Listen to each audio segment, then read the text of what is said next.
नमस्कार साथियों। आज हम लोग जो बेसिक चीज़ें हैं बायोलॉजी का वो अध्ययन करेंगे, जैसे जीव, सजीव या निर्जीव, ठीक है, कोशिका, इन सब चीज़ों कोशिका द्रव्य, इन सब चीज़ों के बारे में जानेंगे, ठीक है, ताकि जो चैप्टर है 11th या 12th का, उसमें कोई भी प्रकार का परेशानी ना हो। जो छोटे छोटे शब्द है उसके बारे में अध्ययन करेंगे। तो पहले हम लोग जानते हैं जीव जीव और निर्जीव के बारे में, ठीक है।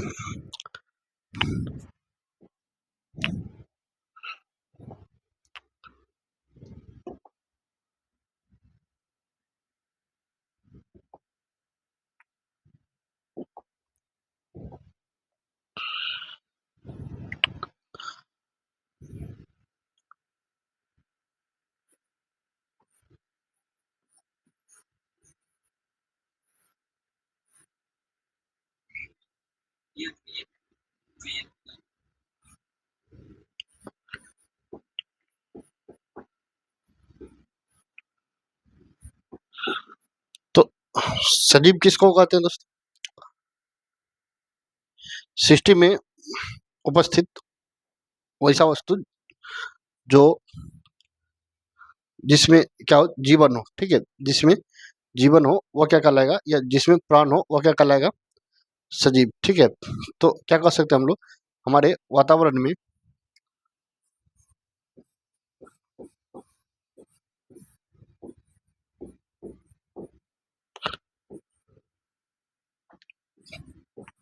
हमारे वातावरण में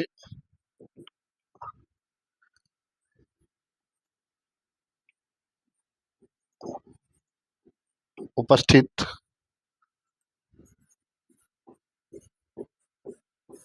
वैसा वस्तु जिसमें क्या हो, जीवन अर्थात प्राण हो, ठीक है।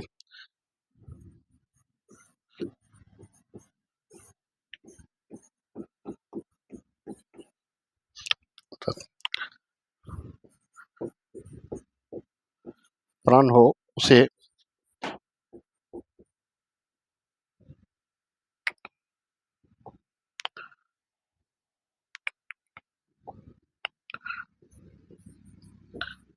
सजीव या सजीव वस्तु कहते हैं,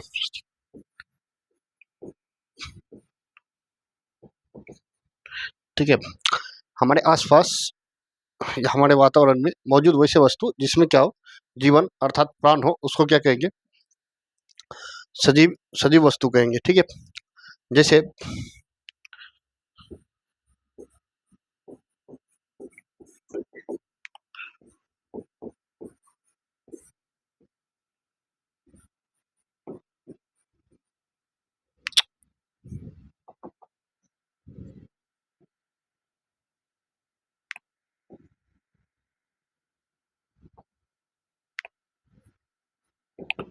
जैसे गाय, भैंस, बकरी, आदमी, ठीक है, पादप,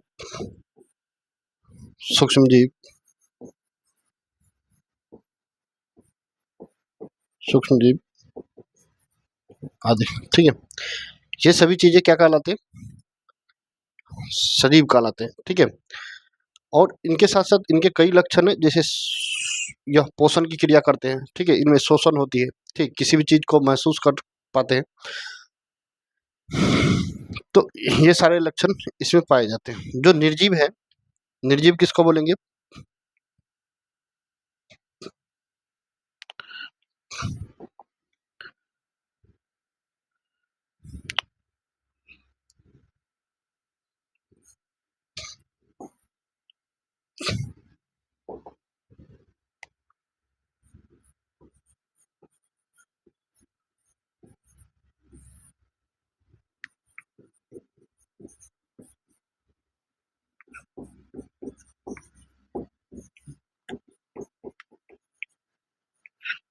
नॉन लिविंग थिंग।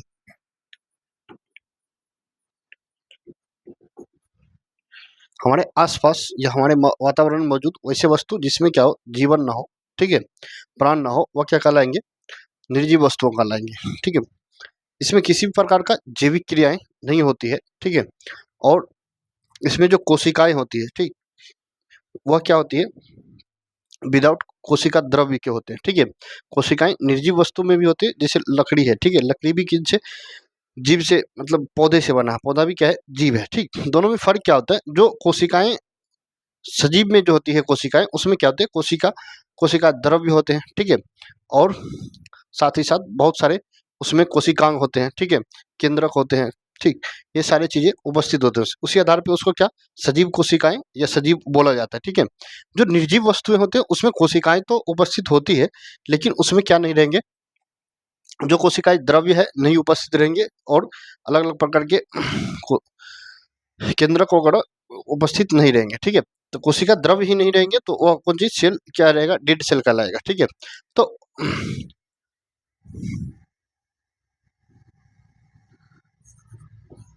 हमारे आसपास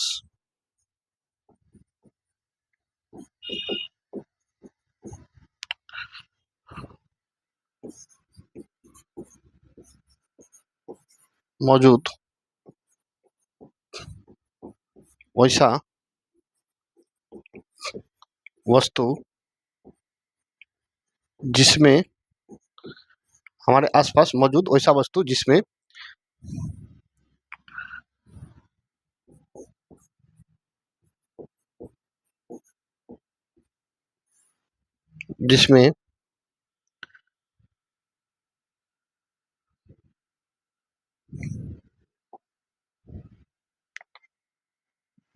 हमारे आसपास मौजूद वैसा वस्तु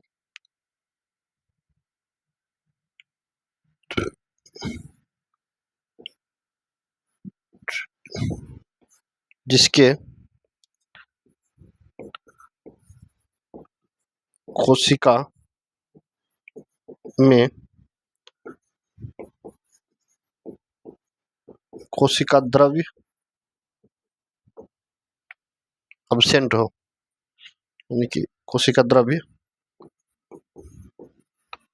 उपस्थित न हो,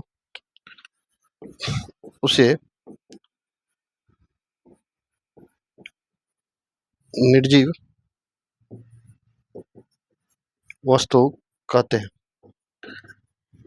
देखिए, जिस भी जीव हो या कोई भी वस्तु हो जिसमें कोशिका है लेकिन कोशिका द्रव्य उपस्थित न हो, तो वह क्या कहलाएगा? डेड सेल कहलाएगा।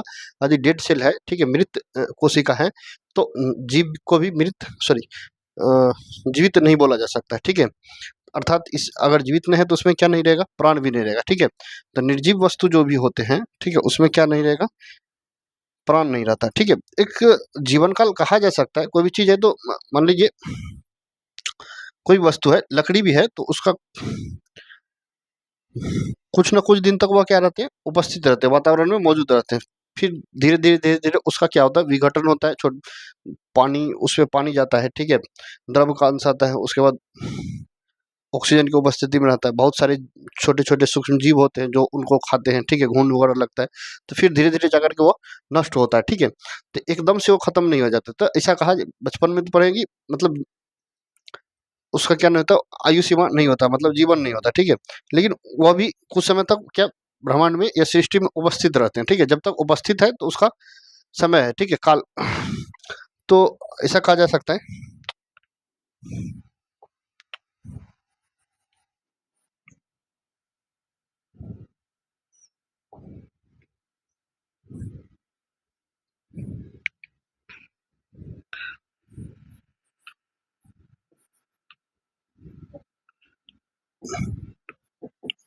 निर्जीव वस्तु में क्या नहीं रहता? प्राण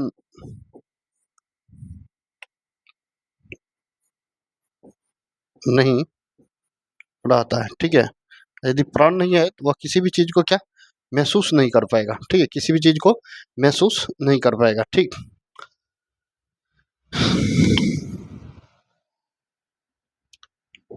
इतना बातें समझ में आनी चाहिए। अब देखते हैं सजीव और निर्जीव में अंतर। ठीक है,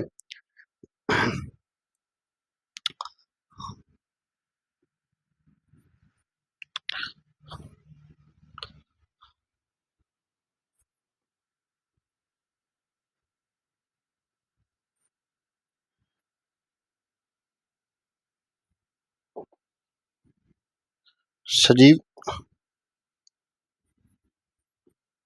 सजीव वस्तु और निर्जीव वस्तु।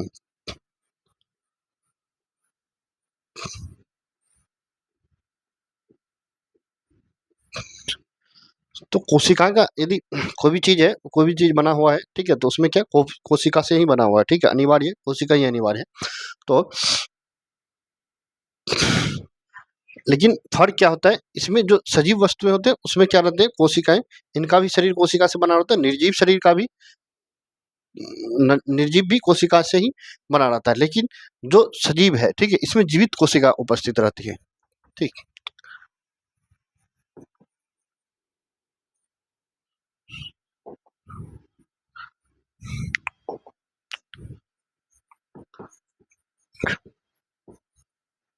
सजीव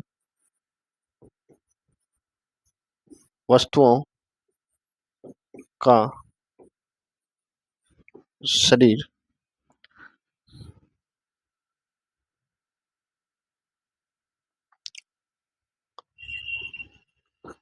कोशिका द्रव्य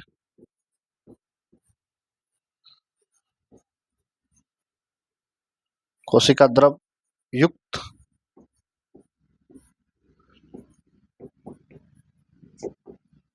कोशिका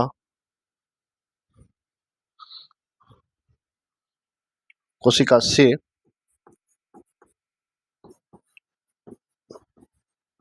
मिलकर बना रहता है। ठीक है, देखिए जो भी सजीव वस्तु है उसका शरीर जो है कोशिका युक्त, सॉरी, कोशिका द्रव युक्त कोशिका से मिलकर बना रहता है। ठीक है, जितने भी सृष्टि में सजीव वस्तुएं हैं उनका शरीर कोशिका द्रव युक्त कोशिकाओं से मिलकर बना रहता है। जबकि यदि बात किया जाए निर्जीव वस्तु का, तो इनमें भी कोशिका उपस्थित होती है, लेकिन इनके कोशिकाओं में, ठीक है, निर्जीव वस्तु के कोशिकाओं में कोशिका द्रव उपस्थित नहीं रहते हैं। ठीक है,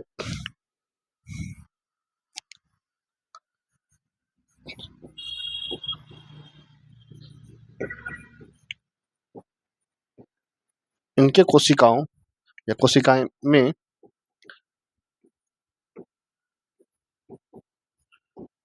कोशिका द्रव्य कोशिका द्रव अनुपस्थित रहता है। इनके कोशिकाओं में कोशिका द्रव्य क्या अनुपस्थित रहता है। यदि कोशिका में कोशिका द्रव्य अनुपस्थित हो तो वह क्या कहलाएंगे, मृत सेल कहलाएंगे, मृत कोशिकाएं कहलाएंगे। ठीक है, तो क्या कह सकते हैं,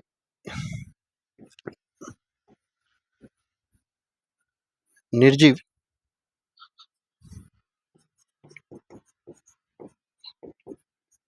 वस्तुओं का शरीर निर्जीव वस्तुओं का शरीर मृत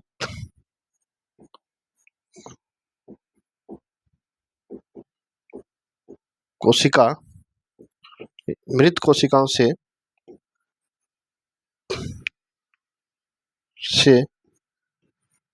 मिलकर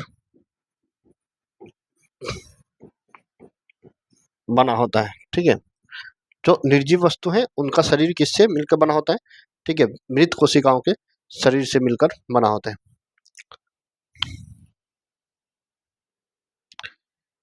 अब यदि बात किया जाए जैविक क्रियाओं का,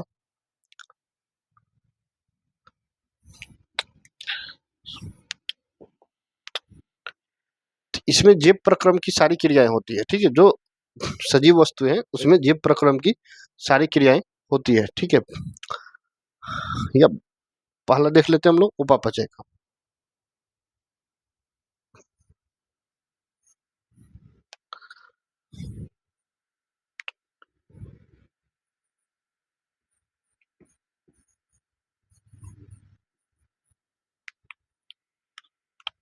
उपापचय, ठीक है, तो यदि उपापचय की बात किया जाए, उपापचय किसको बोलते हैं,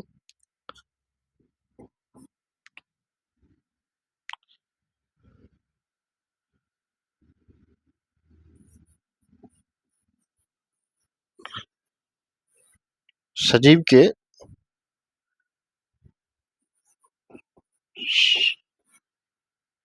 शरीर के कोशिकाओं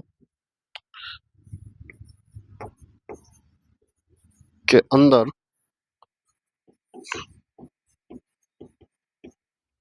होने वाले समस्त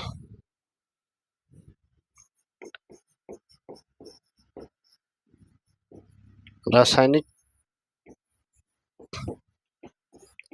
क्रिया को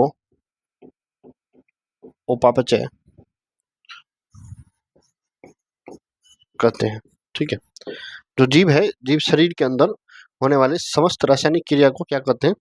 उपापचय कहते हैं। ठीक है, तो उपापचय क्या है? सजीव में शरीर के अंदर होते हैं। ठीक है, इससे जिससे क्या होता है, इनमें दोनों टाइप के उपापचय होते हैं। ठीक है, अपचयी अभिक्रियाएं, उपापचय दो टाइप्स के होते हैं, अपचयी और उपचयी। ठीक है, और इससे क्या होता है, ऊर्जा की प्राप्ति होती है। ठीक है, इस क्रिया से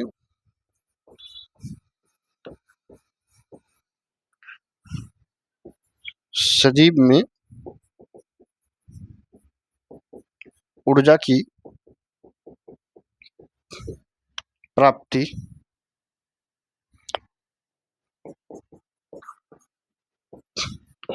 प्राप्ति होती है। ठीक है, यदि बात किया जाए निर्जीव में रासायनिक क्रिया का, तो निर्जीव में रासायनिक क्रिया आंतरिक या कोशिकाओं में किसी प्रकार का आंतरिक क्रियाएं नहीं होती है। ठीक है, जिससे इसमें किसी प्रकार का वृद्धि नहीं होता है। ठीक, यह वायुमंडल में उपस्थित O2 से कनेक्टेड O2 उपस्थित रहता है। ठीक है, उसके साथ मिलकर जो सूक्ष्म जीव है उस उसके द्वारा अटैक किया जाता है, बहुत सारे एंजाइम्स उसको छोड़ा जाता है। ठीक है, सूक्ष्म जीव के द्वारा फिर उसको सड़ा गला करके पचा दिया जाता है। ठीक है, रासायनिक क्रिया तो होता है, लेकिन किसी प्रकार का उससे उनको उनको ऊर्जा की प्राप्ति नहीं होती है। ठीक है, बल्कि वह विघटन होकर के सरल अणु में परिवर्तित होकर के वह क्या मिट्टी में मिल जाते हैं। ठीक है,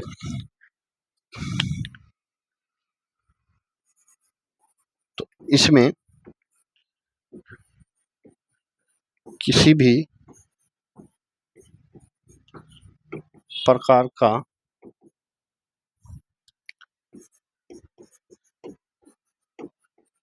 रासायनिक क्रिया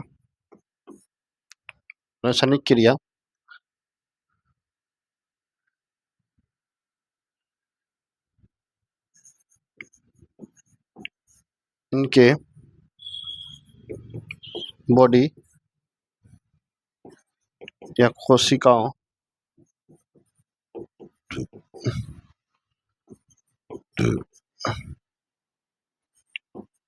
के माध्यम से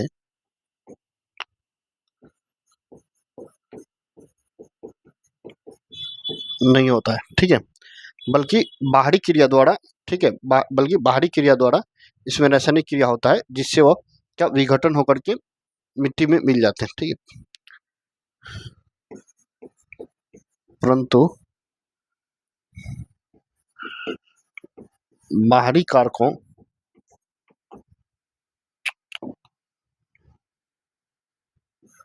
बाहरी कारकों के कारण इसमें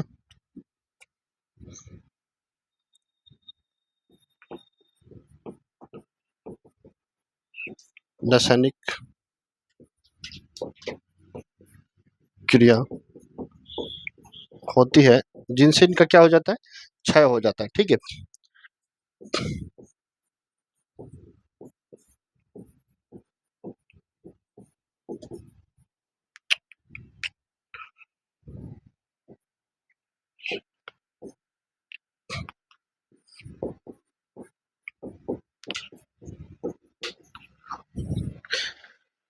ठीक, तो इतनी बातें समझ में आनी चाहिए।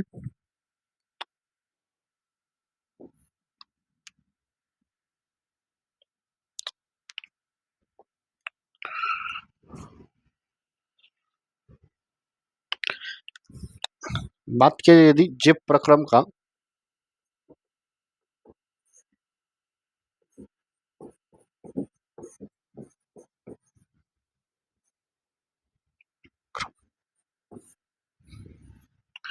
जैव प्रक्रम, तो इसमें सभी सभी जैव प्रक्रम जो आवश्यक जैव प्रक्रम है वे सारे होते हैं। ठीक है, जैसे पोषण, श्वसन, उत्सर्जन,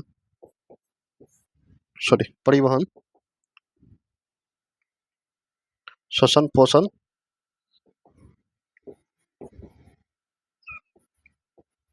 परिवहन,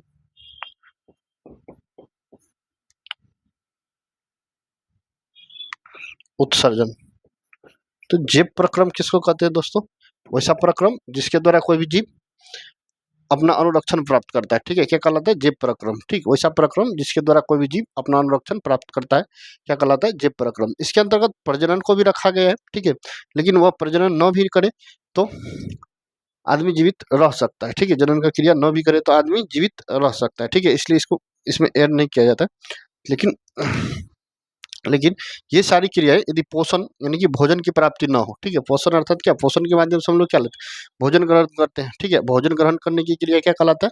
पोषण। ठीक है, भोजन से भी हम जो भी कार्य, भोजन से ऊर्जा की प्राप्ति होती है। ठीक है, पोषण के माध्यम से ऊर्जा की प्राप्ति होती है, तभी कोई भी कार्य हम कर पाते हैं। बोल रहे हैं, पढ़ा रहे हैं, पढ़ रहे हैं, ठीक है, या सांस ले पा रहे हैं। ठीक है, परिवहन कर रहे हैं, उत्सर्जन कर, कोई भी क्रियाएं के लिए क्या आवश्यक है? ऊर्जा की आवश्यकता है, जो कौन सी पोषण से प्राप्त होता है। ठीक है, तो पोषण अनिवार्य है सजीव के लिए, शोषण भी अनिवार्य है। यदि शोषण की क्रिया न हो, ठीक है, O2 नहीं रहे तो क्या भोजन पच नहीं पाएगा। ठीक है, और पच के शरीर के सभी भाग में ऊर्जा को नहीं पहुंचा पाएगा ब्लड के द्वारा। ठीक है, उसके बाद परिवहन भी उतना ही आवश्यक है। ठीक है, परिवहन ही आवश्यक है कि शरीर के सभी अंगों को क्या चाहिए?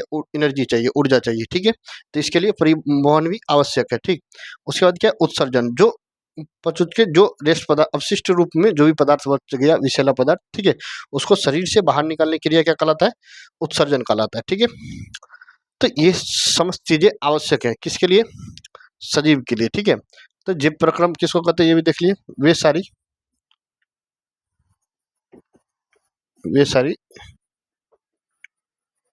जैविक क्रिया, वे सारी जैविक क्रिया जिससे जीव को अनुरक्षण प्राप्त हो, ठीक है, प्राप्त हो, उसे क्या कहेंगे? जैव प्रक्रम कहेंगे। ठीक है, मुख्यतः इसके अंतर्गत 4 को रखा गया: पोषण, ठीक है, शोषण, परिवहन, उत्सर्जन। ठीक, ये सारे घटनाएं, ठीक है, ये सारे जैव प्रक्रम में से कोई भी किसी भी प्रकार का जैव प्रक्रम किसमें नहीं होता है? निर्जीव में नहीं होता। ठीक है, तो निर्जीव वस्तु में किसी भी प्रकार का जैव प्रक्रम नहीं नहीं होता है। ठीक है, किसी भी प्रकार का जैव प्रक्रम नहीं होता है। ठीक,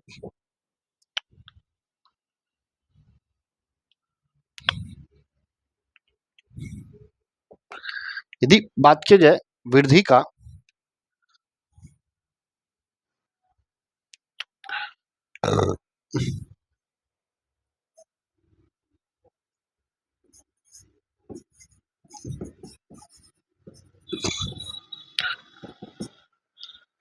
तो वृद्धि के अंतर्गत क्या क्या आ जाती है? जैसे वेट का बढ़ना, ठीक है, हाइट का बढ़ना, ये सब क्या है? वृद्धि है। ठीक है, जनसंख्या का बढ़ना, ये सब क्या है? वृद्धि है। ठीक है, तो यदि लंबाई, लेंथ का बात किया जाए,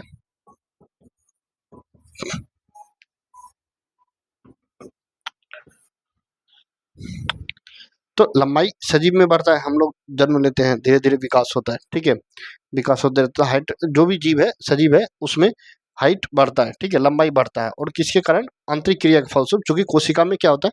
विभाजन होते रहता है। ठीक है, कोशिका में डिवीजन होता है, और सेल डिवीजन के कारण ही हम लोग का वेट भी बढ़ता है। ठीक है, हाइट भी बढ़ता है। सारा चीज बढ़ता है, ठीक है। तो ये लंबाई क्या है, बढ़ता है, ठीक है। लंबाई बढ़ता है सजीव में, किसके कारण, आंतरिक क्रिया के कारण, ठीक है। किसके कारण, आंतरिक क्रिया के कारण, आंतरिक क्रिया के कारण, ठीक है। लंबाई जो बढ़ता है किसके कारण, आंतरिक क्रिया के कारण। यदि बात किया जाए निर्जीव का, तो निर्जीव में लंबाई बढ़ता है क्या, बताइए, यस या नो, ठीक। तो अभी तक जो जाने होंगे, ठीक, या पढ़े होंगे, लंबाई नहीं बढ़ते हैं, ठीक है। निर्जीव में लंबाई नहीं बढ़ते हैं, ठीक है। लेकिन हम यदि कहें लंबाई बढ़ता है, ठीक है, यदि वृद्धि का बात किया जाए तो वृद्धि होती है। वृद्धि में पहला क्या लिए हम लोग, लंबाई लिए, ठीक है।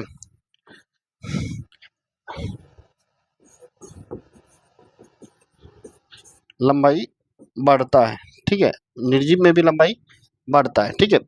अब समझते हैं कैसे बढ़ता है, ठीक है। मान लीजिए कोई टापू है या पहाड़ है, ठीक है।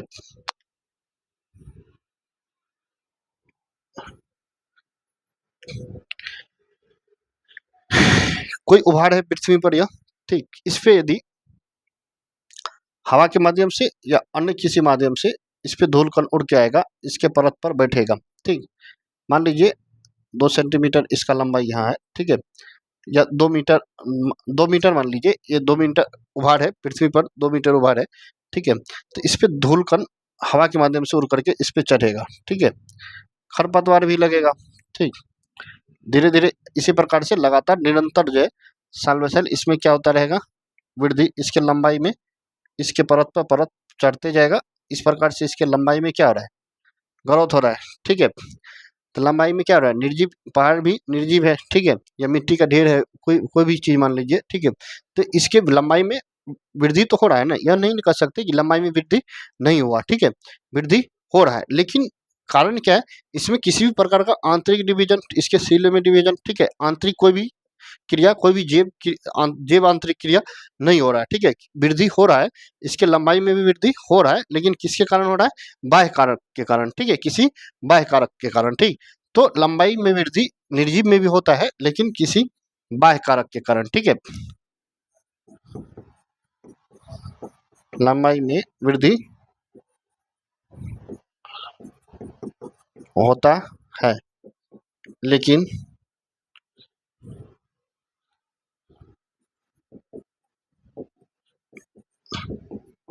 बाह्य कारक के कारण, ठीक है। निर्जीव के लंबाई में भी वृद्धि होता है, लेकिन कोई भी आंतरिक कारण इसका नहीं है। क्या है, कौन सा कारण है, बाह्य कारण, बाह्य कारक, ठीक है, बाह्य कारक के कारण इसमें जो है वृद्धि होती है, ठीक।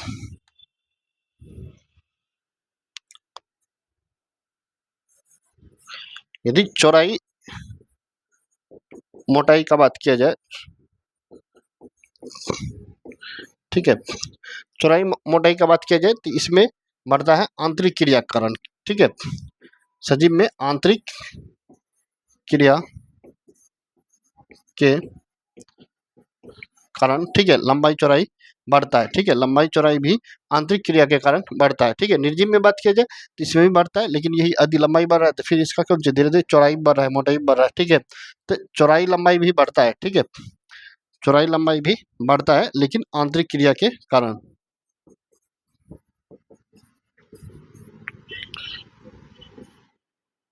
चौड़ाई मोटाई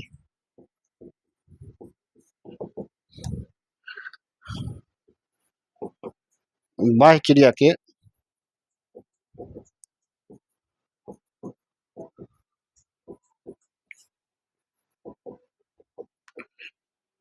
ठीक है।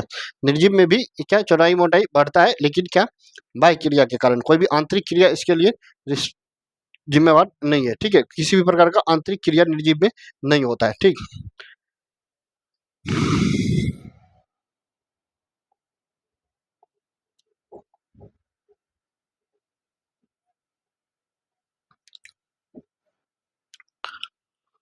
यदि बात किया जाए जनसंख्या का,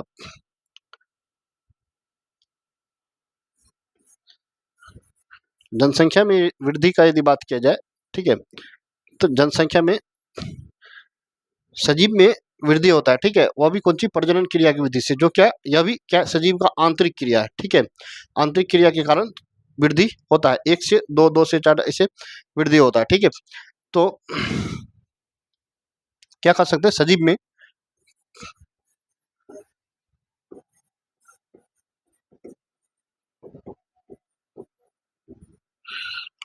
आंतरिक क्रिया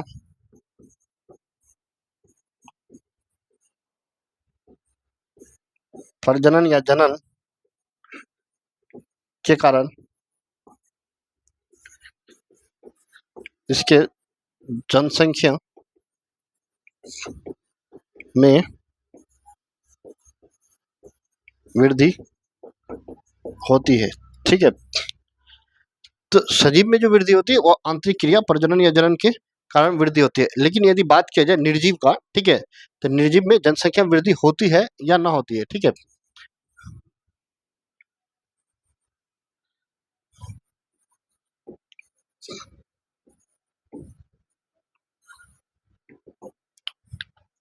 तो सजीव निर्जीव में जनसंख्या वृद्धि होती है या ना होती है, ठीक है। तो सजीव में भी वृद्धि जनसंख्या का होता है। मान लीजिए कोई पत्थर का टुकड़ा है, ठीक है, बड़ा सा ये पत्थर का टुकड़ा है, ठीक है, यदि इस पे चोट किया जाए, ठीक, कोई हथौड़ा वगैरह से यदि इस पे चोट किया जाए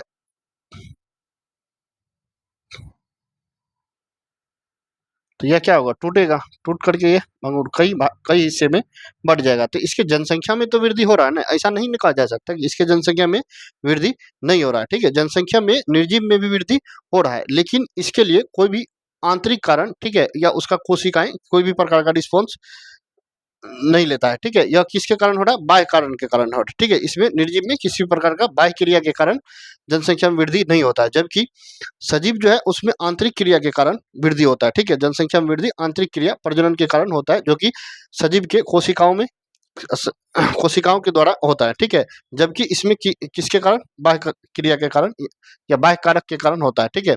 तो निर्जीव में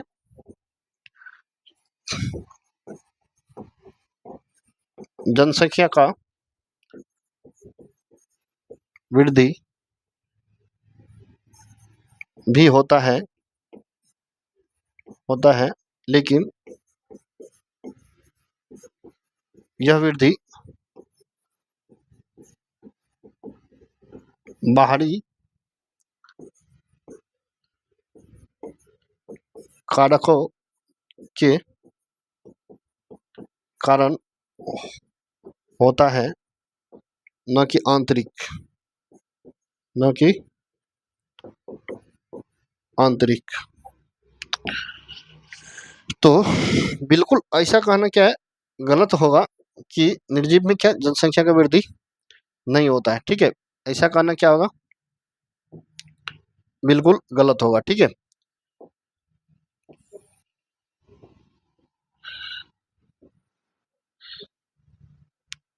अब देखिए ये तो जनसंख्या में वृद्धि हो गया,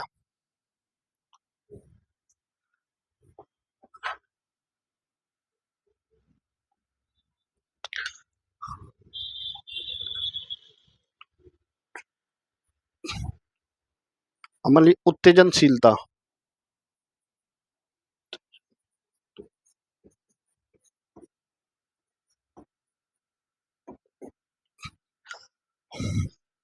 उत्तेजनशीलता सजीव में क्या होते हैं, उत्तेजनशीलता होती है, किसी भी चीज के प्रति हम लोग क्या कोई भी चीज को महसूस कर पाते हैं, ठीक है, किसी भी चीज के प्रति हम लोग रिएक्ट कर पाते हैं, जैसे साइड से गाड़ी या हॉर्न बजा, ठीक है, तो हम लोग क्या रिएक्ट करते हैं, ठीक है, अचानक आग लग गया कहीं तो रिएक्ट करते हैं, ठीक है, तापमान कहीं बढ़ गया या घट गया, ठीक, रिएक्ट करते हैं, ठीक।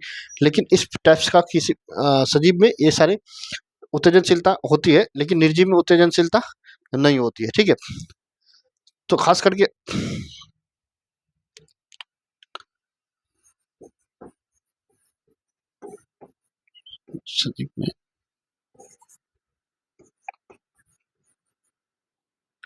सजीव में उत्तेजना होती है, ठीक है, निर्जीव में नहीं होती है। इसमें उत्तेजना नहीं होती है। ठीक है।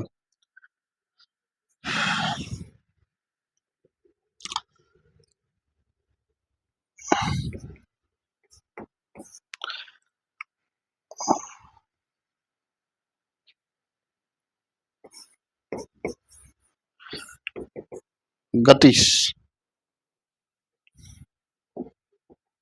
ठीक है। गति कर पाते हैं, सजीव जो है क्या करते हैं, गति कर पाते हैं, एक जगह से दूसरे जगह जाते हैं। ठीक है। साथ ही साथ इनके कोशिकाओं में भी मूवमेंट होता है। ठीक है, गति होता है, जिसे हम लोग बोलते हैं। ठीक है, तभी जीव चल रहा है। ठीक, तो ये भी क्या है, सजीव में गति गति होता है। ठीक है।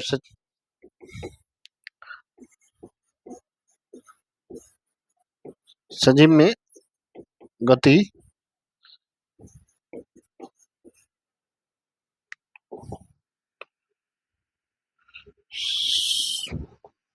सजीव में गति होती है। ठीक है। अरे यार, सजीव में गति होता है। ठीक है, जबकि निर्जीव में गति नहीं होता है। ठीक है। अगर होगा भी तो किसके कारण, बाह्य कारण, बाह्य कारक के कारण। ठीक है। सजीव में गति बाह्य कारक के कारण होता है। ठीक है, सजीव में गति बाह्य क्रिया के कारण होता है। ठीक, तो इतनी बातें उम्मीद करते समझ में आया होगा आपका। ठीक है, ये बेसिक चीजें जीव और निर्जीव किसे कहते हैं। ठीक है, और दोनों में क्या क्या अंतर है। ठीक, जो प्रमुख प्रमुख अंतर है दोनों में। ठीक है, जो डिफरेंस है वो बताया गया है आपको। ठीक, तो उम्मीद करते हैं इतना बातें, इतना चीजें समझ में आया होगा। ठीक, जो आपको इसमें लगे कि और कुछ ऐड होना चाहिए, ठीक है, तो उसके लिए कमेंट कीजिए, जो सजेशन है वो दे सकते हैं। ठीक है, यदि वीडियो अच्छा लगे तो लाइक कीजिए, शेयर कीजिए।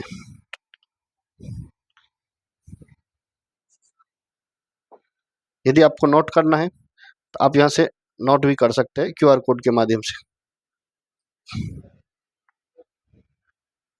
ठीक है, यदि आपको नोट करना है कंप्लीट लेक्चर, ठीक है, तो क्यूआर कोड के माध्यम से आप नोट कर सकते हैं। ठीक है, संपूर्ण लेक्चर को आप क्यूआर कोड के माध्यम से नोट कर सकते हैं। ठीक, ठीक है, धन्यवाद।